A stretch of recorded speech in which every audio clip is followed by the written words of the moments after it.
Yo, what up guys? Welcome back to another video. I know it's been a minute. Today's video I'm going to show you how to make some DKH solution using baking soda. Before we get into that, let's go take a look at the corals. So I got another ice cap a couple weeks ago, maybe like a week ago. I have both of them on 5 different custom schedules. Right now it's on square wave, which gives me 9 seconds, 80% power this way. That one shuts off and this one turns on, which gives you that beautiful back and forth motion and gives the torches exactly what they need. I got a new Reef breeder light. This thing is absolutely amazing. I borrowed my cousin's par meter, so everything matches exactly. Maybe a little bit more par now with the new light, just because it's obviously more powerful.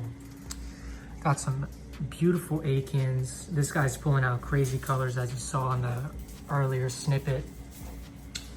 Got this hammer that I traded some of these fairy farts for right there. Sorry for the noise. Bluey, quiet. So this guy's for sale. Obviously I kept some of them so I can keep growing out. These tall torches are for sale. There's 9 heads on there. I kept one so I can keep growing those out.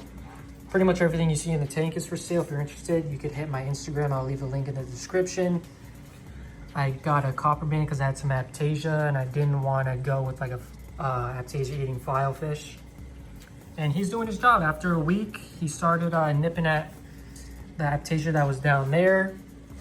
The whole tank is literally perfect except me running out of alkalinity, so that's why I'm making this video. I fragged up the alveopora, everything healed super nice. Like, these are a nice specimen right there. I was dealing with some high phosphates, so what I did was I put this guy on a wet skim. As you can see, this is my 3rd day. Every day I came home, this was filled all the way to the top. Obviously because I had so much dissolved organic, stuff in the tank. It's still in the same setting and it's not pulling as much, which means, obviously I have lower phosphate. I tested it. I was at 4.6 last week and now I'm at 1.5. Probably like 3 or 4 days later, which is awesome. I mean, it's pretty fast, but it is what it is. It's not like I'm doing any chemical treatment on it, so it's all safe. Candy cane's looking amazing. Frog spawn's looking amazing. If you guys remember that bubble coral coming back in action, always has little tentacles out, as you can see under there. So technically, you could skip this step if you're dealing with high pH. You can just mix baking soda with some warm RODI water so that it dissolves faster, and dose that in your tank with a dosing pump. But if you have low pH, you're going to want to bake it because it pretty much precipitates all of the CO2 and it becomes stronger when you bake it. So you get a more concentrated alkalinity boost and a pH boost. So what you're going to want to do, get your baking soda, measure out 2 cups.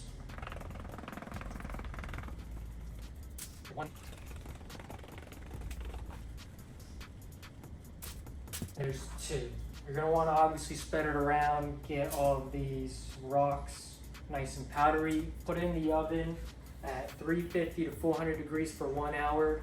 Once that's out, you mix it with some warm RODI water, put in your dosing container, whatever you're using. I have a Red Sea container, so I'm just going to put it in there and we'll see how that works out. So with all that being said, let's go get this thing baked up. All right, oven just preheated. I'm at 400 because why not? 50 more degrees. I guess it'll be better the hotter you make it. Put that guy in. Let's do cook time. We're gonna put that puppy to an hour.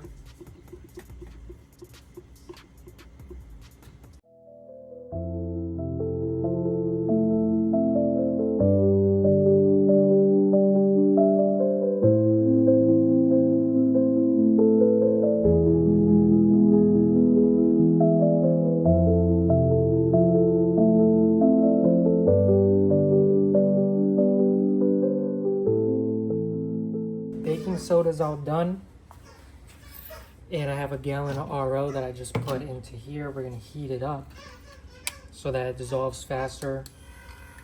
What is this thing called again? A frother? Yeah, we're using a frother to make it go by faster.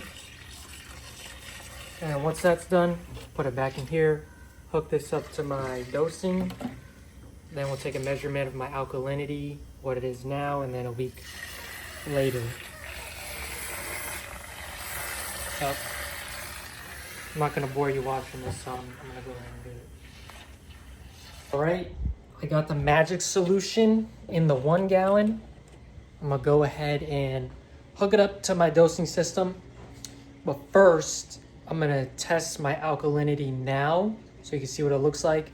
And then I'm gonna test it with RO water and put a little bit of this in there and see how much it changed, if it even changed at all, because I've never done this before, so I really don't know if it works or if ChatGPT is just lying to me. All right, I just tested my alk.